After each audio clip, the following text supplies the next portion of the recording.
What if I told you there's a powerful online platform that's often overlooked that could be a game changer for your architecture business?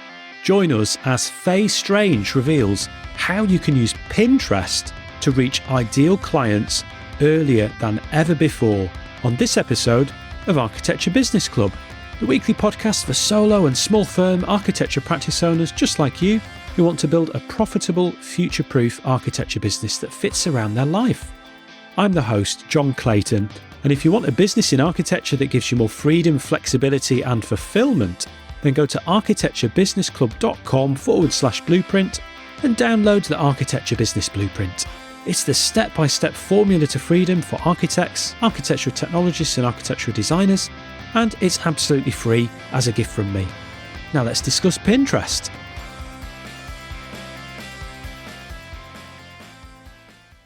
Faye Strange is a Pinterest expert who helps inspiring service-based businesses reach more of their target audience and increase their revenue through Pinterest marketing. You can connect with Faye and grab some free Pinterest resources at strangesocial.com. Faye, welcome to Architecture Business Club. Hello, thank you for having me. It's lovely to be here. Oh, brilliant. Yeah, it's a pleasure to have you on the show. Faye, before we get into talking about Pinterest, you like to do a bit of crochet in your free time. This is one of my daughter's big passions as well, actually. So can you tell me about some of the stuff that you've made? Yes. So I taught myself to crochet when, I can't remember which baby it was, when I had one of my babies anyway. Yeah, I love crochet. I like to do blankets. That's my thing. That's probably the only thing that I managed to get finished. I'm one of these types of people who starts lots of projects and never finishes them. So I have lots of balls of wool around the house, and bags with half-finished projects in them. Much to my husband's annoyance. But yeah, I do love doing crochet.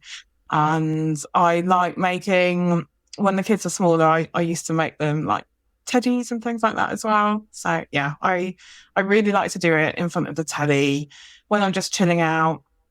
Maybe not so much in summer when it's hot because it can get a bit warm under there. But yeah, it's definitely my autumn/winter wind down activity. Oh, that sounds cool. So you live in a house of unfinished blankets then? Yeah, unfinished blankets and cardigans. Jumpers, yeah. Sounds fun. My daughter, she likes to make these little like crochet animals, and the last thing that she did, she's just like, I'm going to make some socks. I'm going to crochet some socks, and I was like, oh, okay, fair enough. And she just went and watched some video on YouTube, and then a couple of hours later, she made her first crochet sock, and then another one to match not long after. It's amazing, isn't it? Yeah, that's like, I have to use YouTube as well because it's just so much easier than trying to decipher like diagrams and written instructions. Yeah, Lego's my thing. My wife loves doing jigsaws, but Lego's my like sort of childish guilty pleasure for winding down. Yeah, I like a bit of Lego as well. Yeah, good fun.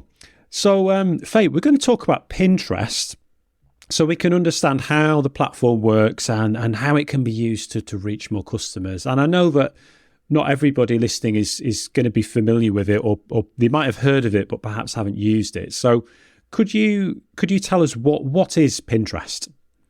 So Pinterest is a platform that people use to find ideas, inspiration, solutions to their problems, and then they save them to their different boards. So think of like they might have some different boards that are like a notice board with all of their pins saved to each board. So one board might be for how they're going to style their living room. Another board might be for planning their next birthday party. So they would use Pinterest to search for all of their ideas that they want to create or buy or make or do.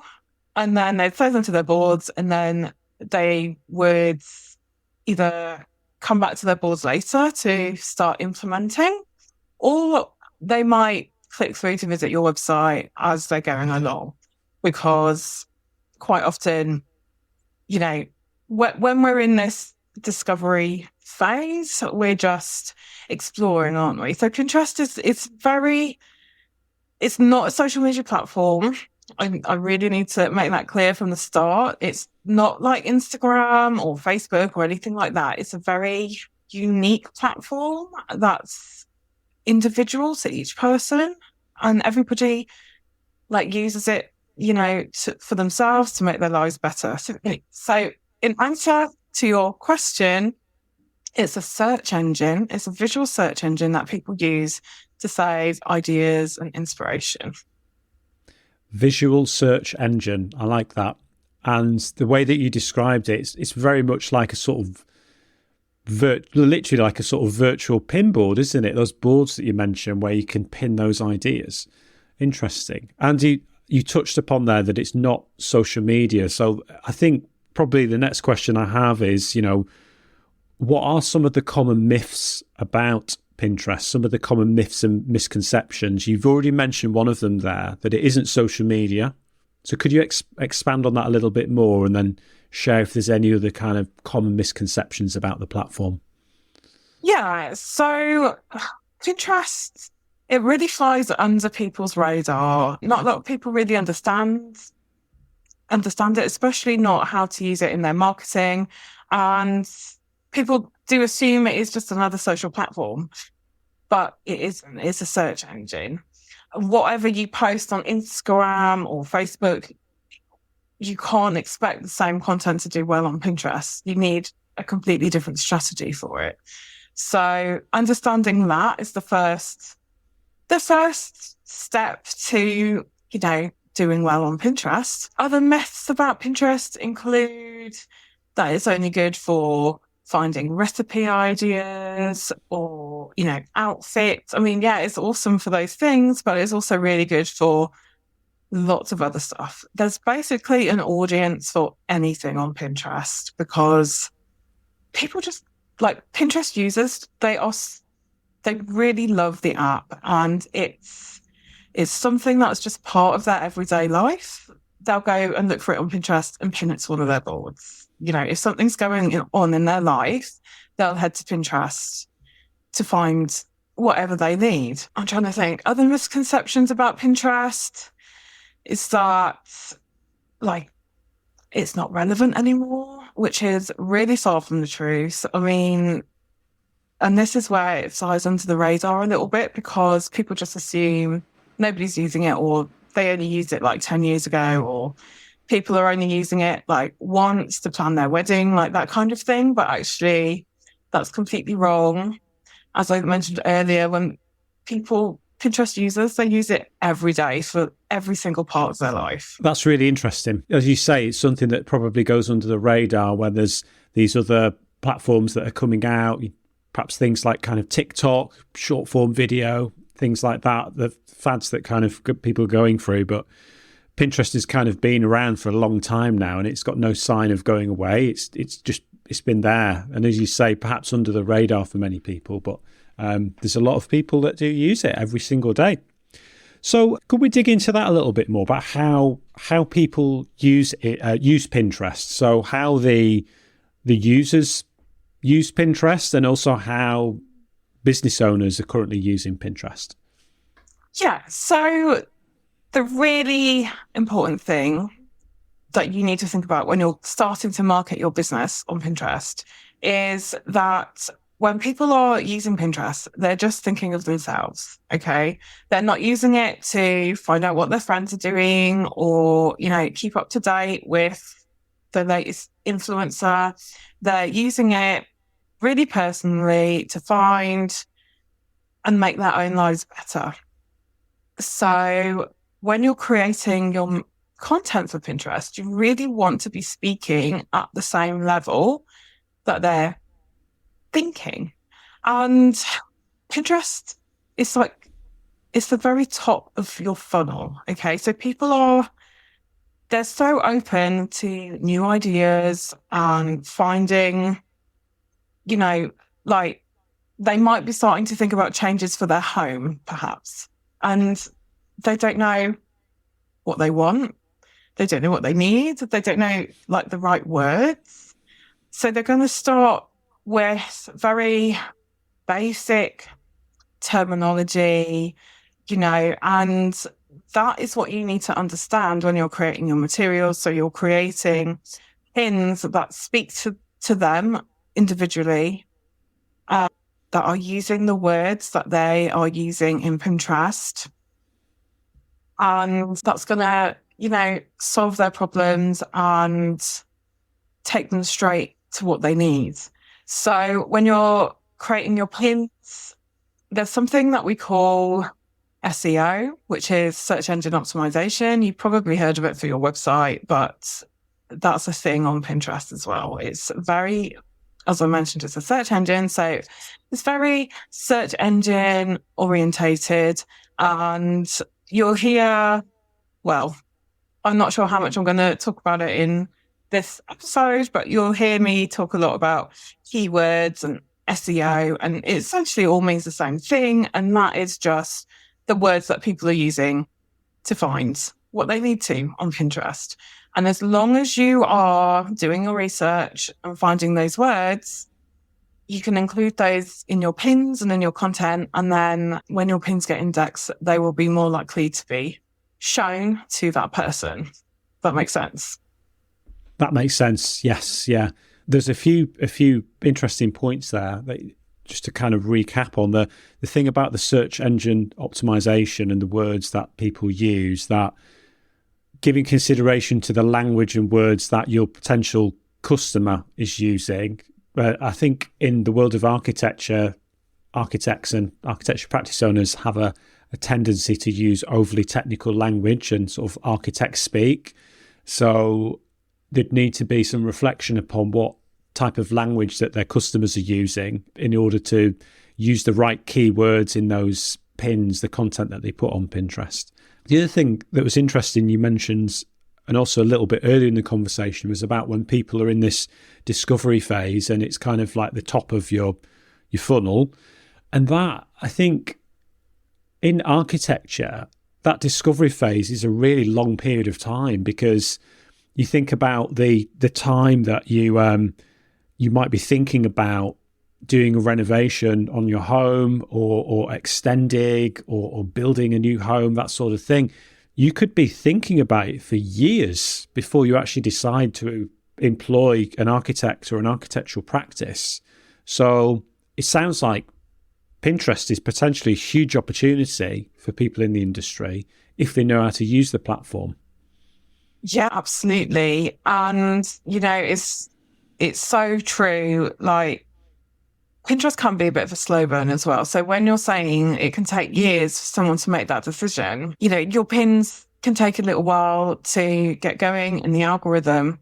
But if you are creating content for those people who are mulling over, deciding, that's such a powerful place to be discovered when they haven't decided who they're going to work with or what they're going to do yet. And if your content keeps showing up when they're making those searches and making those decisions, and they recognize you, they recognize the branding on the pins, and they're seeing it again and again and again, and that's just, reinforces your brand, your positioning, your business. And it just is such a powerful moment, because people are open to anything when they're searching on Pinterest. 97% of searches are unbranded on Pinterest. So they're open to, anything. Like, and if your content speaks directly to them and helps them with their decisions, then they're going to remember that and, come back. And, especially for architects, like, your goal would be to get them on your email list so you can nurture them via email to upsell one of your services. You can do that by creating some really valuable content that helps people with their decisions, They download your freebie, they get on your email list, they're staying in your world until they are ready to, if, as you say, if years later it might be, when they're finally ready to take that step, they know, like, and trust you. So makes sense. Yeah. So do you have any specific tips for newbies? So if there's somebody that's like totally new to the platform, like, where do we even start?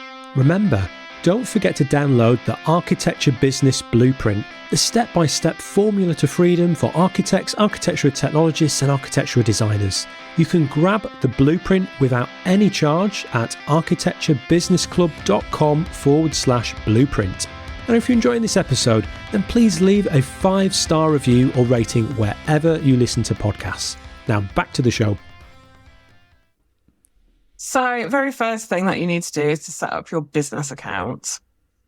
Do not, and I get so many people coming to me with this, that they've got their personal account and it's like a hodgepodge of all of their personal stuff and their business stuff, and it's all mingled together and like they don't know what to do.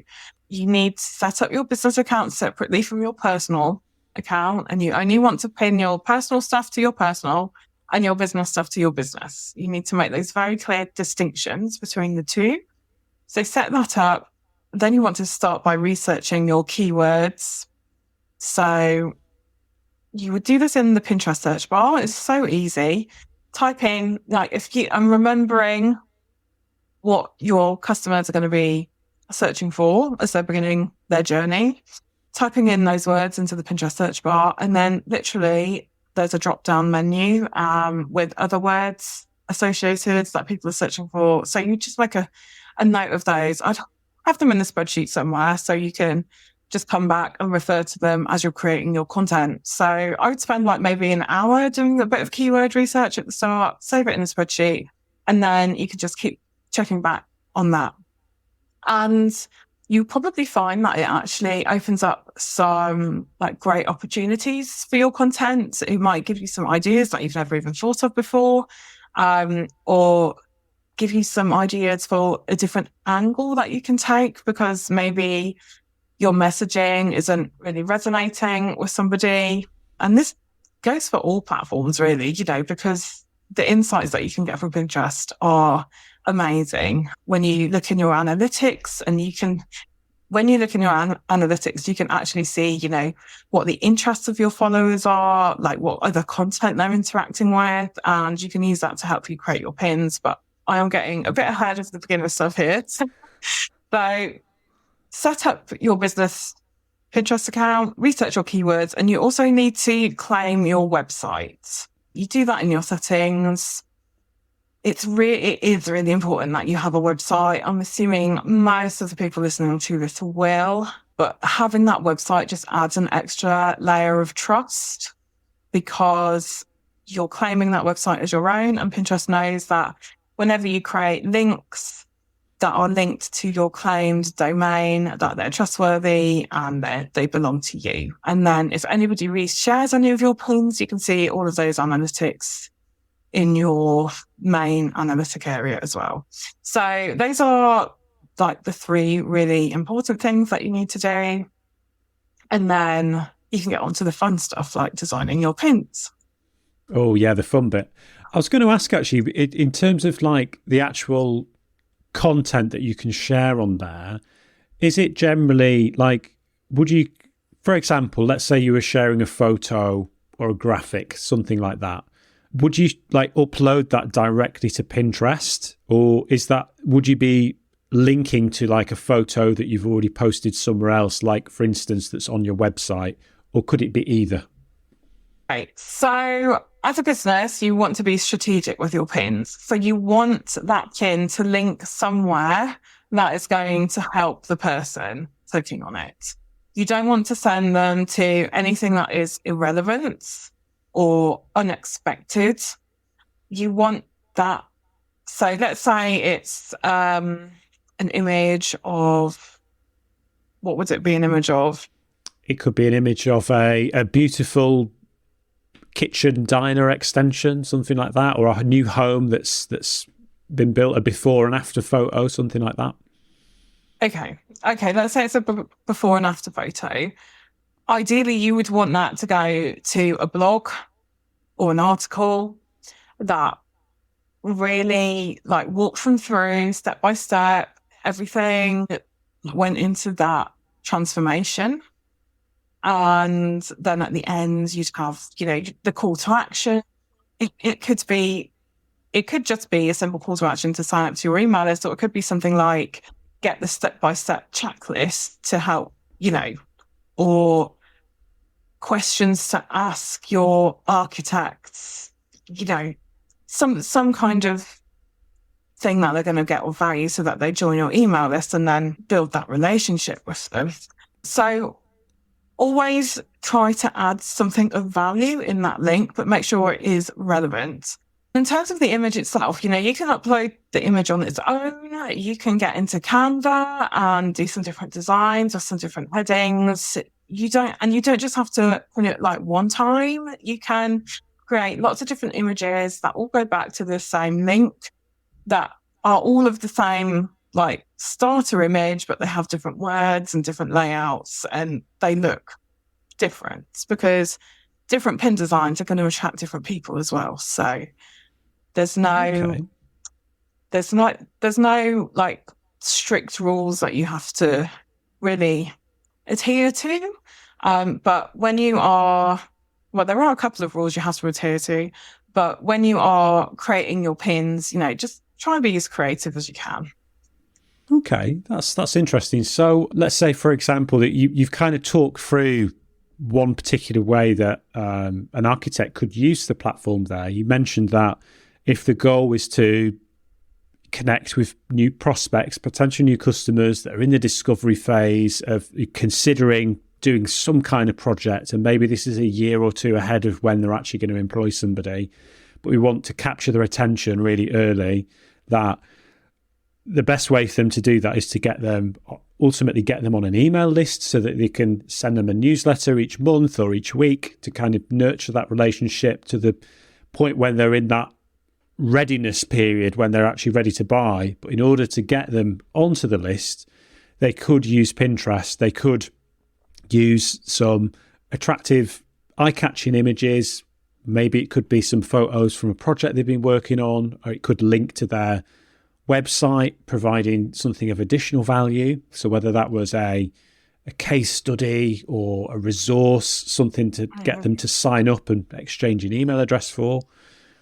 So that's a really simple way that they could do that, and they could capture the interest of people very early using Pinterest as the first step in that process. I love that. Is there any other kind of specific tips or suggestions for architects in particular, or architecture practice owners? Do you have any thoughts on what might work well on Pinterest? If you are a practice owner and you only work with people in your local area, then it's really important that you put your local area in your profile and in your pins, because when people are searching for that, then they're probably putting, whatever county or region that they live in into the search bar. And if you don't have that, then you're going to be missing those people. So that is really important that you do that. So say, for example, I live in Bedford. I would make sure if I was just, serving Bedfordshire, I would put Bedford or Bedfordshire on my titles. That's really interesting, because that's exactly what people do if they were going to, say, Google. If they were going to go to Google to do a search to find an architectural practice, unless you had a personal recommendation, that probably the thing you would do is go on to Google and just put in architects Bedfordshire. So people are using Pinterest in a very similar way to how they would use Google, which ties into what you said at the beginning about it being a visual search engine rather than it being social media, that those type of keywords and search terms might actually be very similar to what they would put into Google, but they're getting visual search results. Yeah. And another thing that I just mentioned, as you just said that, is your images from Pinterest pull through into Google image search. So I don't know if you've ever Googled anything and clicked on an image and it's just taking you to a Pinterest pin. Yeah. Yeah. Like, so, yeah, it happens so much, doesn't it? And that's because, one, people aren't optimizing their images and their blogs properly, for Google. So Pinterest is filling that space. And so your optimized pins are showing up in Google image search instead. And that's a great way to get people as well, So it's another reason why Pinterest is really important to have a presence on there. And Pinterest and Google, they work so well together, because as people see that as Google sees that people are visiting your website, from Pinterest, they're staying on it to read, that your dwell time is increasing, then that's going to help bump up your Google ranking as well. So yeah, that's another reason that I love Pinterest so much, because it's a real unexpected benefit. I think something that I like about it is that, one thing, people are like, oh, I've got so much to do already and I've got so little time. But Pinterest is a really good way where you can repurpose content and you could get more eyes on the content that you've already created. So if you've got like a blog or a case study, like from what you've told us, like if we've already got that on a website, like why wouldn't we just take the extra couple of steps just to get it, on Pinterest as well, to get it shared on there, to get more eyes on it?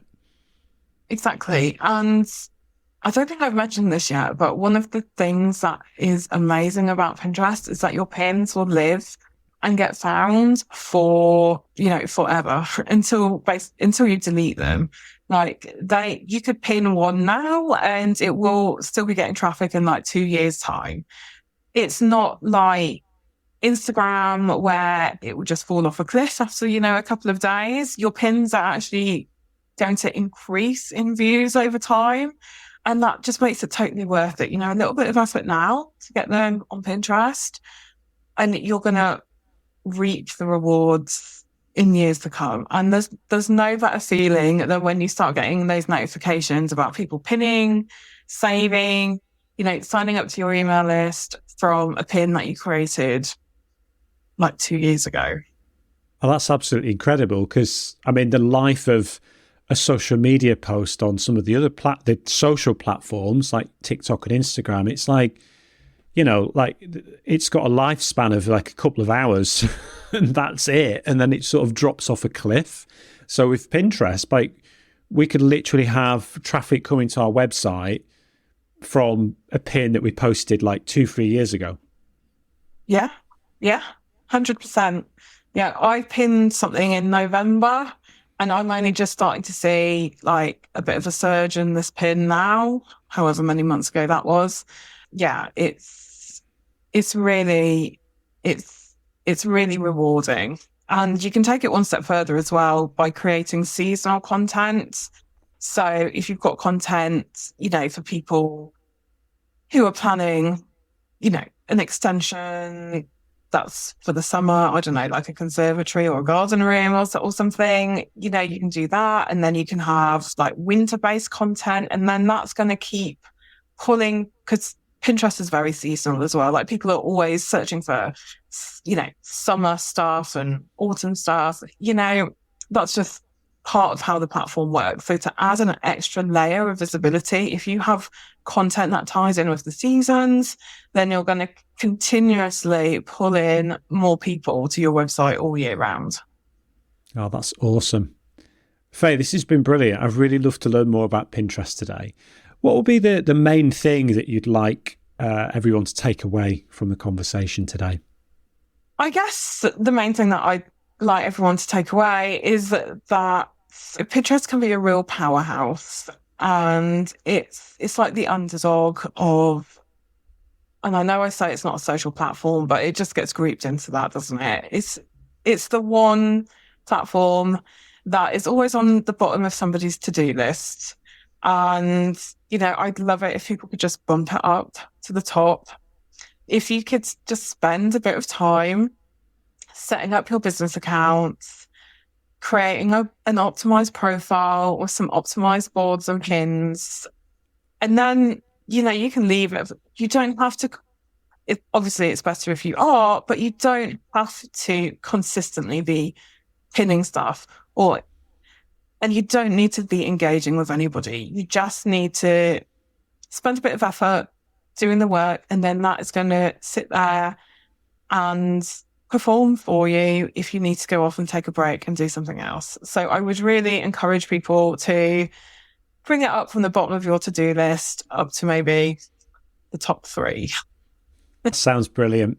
Thanks, Faye. Is there anything else you wanted to say that we haven't covered? Yeah, I think it would be really good to mention that when people are thinking about redesigning their home, like Pinterest is going to be one of their top destinations to go and do that. I think it's like when people are planning their wedding, it's one of those go-to places where people are going to look for ideas and visual inspiration for what they want. And, they might not have a clue. Like somebody like me, who was going to go and do it I wouldn't have a clue, and I would be going to Pinterest to find some ideas. And if I found, an amazing architect with these brilliant pins, then that's just gonna really help me understand what I'm doing and trust you that you're the one that's going to provide me with this amazing experience and completely transform my home and my life. And when we're talking about keywords, I did a little bit of research just before, and, there's over 5 million monthly searches for house design.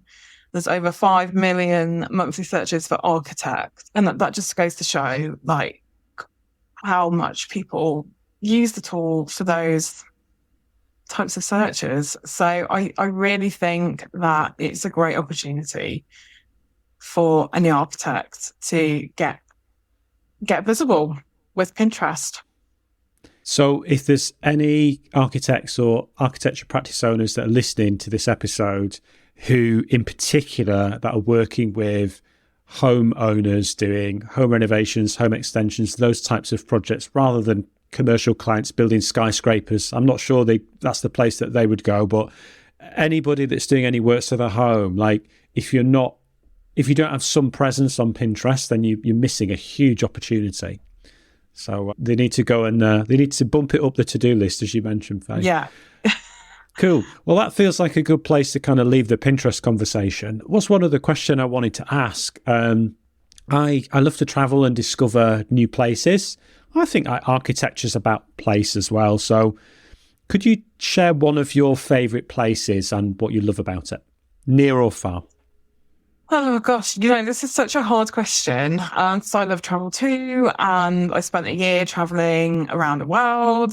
So it was really, really hard to just pick one. But I'll have to go with Uluru in Australia. I don't know if you've been there. I have. I've been lucky enough to visit. Yeah, it's amazing, isn't it? Yeah, I did one of those bus tours in Australia that goes up the Red Centre. And I actually met my husband on that bus. Oh, wow. Yeah. Gosh, that was maybe 20 years ago now. But it was, such amazing memories. And there's no place like that on earth, is there? It's just incredible. So, yeah. Oh, that's a great destination. Yeah, utterly spectacular. And one of the things I recall, maybe not quite as memorable as your experience of meeting your husband on that trip, but I lost one of my favourite hats while I was there. That's the thing that I remember. I had to go and buy a new sun hat after I visited because it blew off the top of my head. But anyhow, thank you, Faye. It's been really good to chat with you today. Could you just remind everybody where to connect with you online? Where's the best place to do that? Yeah, so if you go to my website, which is strangesocial.com, you can drop me a message directly to my website. You'll find my Pinterest profile there that you can follow me on Pinterest. I've got some freebies that you can download as well on my website. And also I'm on Instagram. My handle is faystrange_social. I'm not that active on Instagram, but I do always kind of go on to have a little look. So that's where you can find me. Brilliant. Thanks so much, Faye. Thank you. Next time, I'll be talking about how to write a business plan. Thanks so much for listening to this episode of Architecture Business Club. If you liked this episode, think other people might enjoy it, or just want to show your support for the show, then please leave a glowing 5-star review or rating wherever you listen to podcasts. It would mean so much to me and makes it easier for new listeners to discover the show. And if you haven't already done so, don't forget to hit the subscribe button so you never miss another episode. If you want to connect with me, you can do that on most social media platforms. Just search for @Mr. John Clayton. The best place to connect with me online, though, is on LinkedIn. You can find a link to my profile in the show notes. Remember, running your architecture business doesn't have to be hard, and you don't need to do it alone. This is Architecture Business Club.